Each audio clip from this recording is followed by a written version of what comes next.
పుట్టిన రోజు నుంచి చనిపోయే రోజు వరకు మీరు ట్యాక్స్ పే చేస్తూనే ఉంటారు.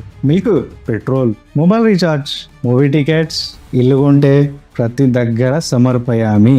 కానీ బిగ్గెస్ట్ క్వశ్చన్ ఏంటంటే మిడిల్ క్లాస్ని ఈ సిస్టమ్ యాక్చువల్గా రెస్పెక్ట్ చేస్తుందా లేక యూజ్ అండ్ త్రో లేక వాడుకుంటుందా? బిడ్డ పుట్టగానే hospital bill GST, school admission GST, books and note books GST, job start అయితే ఇన్కమ్ ట్యాక్స్, పెట్రోల్ కొంటే ఎక్సైజ్ డ్యూటీ, ఇల్లు కొంటే స్టాంప్ డ్యూటీ, రిజిస్ట్రేషన్స్. అంటే మన జీవితం ఒక ఈఎంఐ లాంటిది.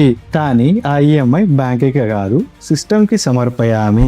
శాలరీ క్రెడిట్ అయ్యే ముందు అది కట్ చేసుకొని మిగిలిన శాలరీ మన మొహాన్ని కొడతారు తెలుసా. రిఫండ్ వస్తే కూడా రీసెంట్గా డిలేస్ మనం చూసాం. పెనాల్టీలు మాత్రం ఇన్స్టెంట్. రీసెంట్గా మన సీఎం గారు అన్నారు కదా, ఇన్స్టెంట్గా ఏమైనా ఫైన్లు ఉంటే సీదా వేసేద్దాం శాలరీలోకి వెళ్ళి కట్ అయ్యేలాగా. ఇది చారిటా లేకపోతే కంపల్సరీ డొనేషనా ఏం అర్థమవుతలేదు కదా. ట్యాక్స్ పే చేస్తున్నాం కానీ రోడ్లు, గుంతల రోడ్లు పగిలిపోయి ఉంటాయి. అదే గవర్నమెంట్ హాస్పిటల్ ఏమైనా వేసామంటే హైలీ క్రౌడెడ్ ఉంటాయి. ఆడ క్వాలిటీ అందుతుందో నాకు తెలియదు. గవర్నమెంట్ ఆఫీస్లో ఏదైనా పని ఉంటే మనం వెళ్తే అక్కడ అదే ప్రాబ్లం.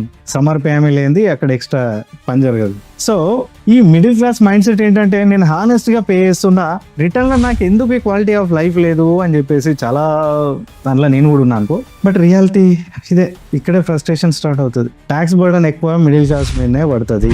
ఇది డైరెక్ట్ ఇండైరెక్ట్ ట్యాక్స్లు రెండు కంబైన్ అయ్యి మనతో మంచి సంసారం చేస్తున్నాయి. శాలరీ ఎర్నర్స్కి ఎస్కేప్ అయ్యే మార్గాలే లేవు. సో మీరు ట్యాక్స్ పే చేయడం తప్పు కాదు.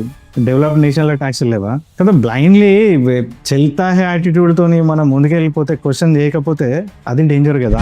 మీరు వర్క్ చేస్తూనే ఉంటారు, సిస్టమ్ చట్టం తన పని తాను చేసుకుంటూ పోతూనే ఉంటుంది. సమర్పయామి. క్వశ్చన్ చేయండి, ఓకేనా? క్వశ్చన్ చేయండి. ఎబిలిటీ టు క్వశ్చన్ చాలా ఇంపార్టెంట్.